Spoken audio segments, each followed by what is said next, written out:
While working as parking valets at a restaurant, Sean Flaco and Derek Sandoval secretly use the cars entrusted to them by customers to burgle their homes. On one night, however, Sean finds more than he bargained for when he breaks into the house of wealthy patron Cale Erendreich and discovers a woman named Katie being held captive. Unable to free Katie, Sean abandons her, but notifies the police of his discovery.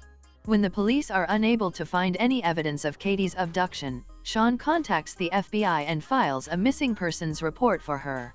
Cale, meanwhile, brings Katie to a secluded cabin and becomes aware of Sean's knowledge of her abduction.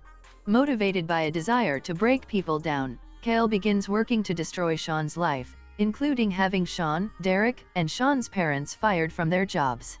He also savagely beats Riley Seabrook, Sean's girlfriend, after ruining their relationship by leaking a topless photo of her. Cale then kills Derek and his family in their home and stages their deaths as a murder-suicide. Sean is able to take a screenshot of Cale and send it to the FBI. When Cale fails in his attempt to kill Sean with a bomb, Sean manages to use the GPS in Cale's car to find the cabin where Katie is being held captive. Sean heads off to save her after, while a team of FBI agents also travel to the cabin after deducing that Cale is responsible for a series of similar disappearances.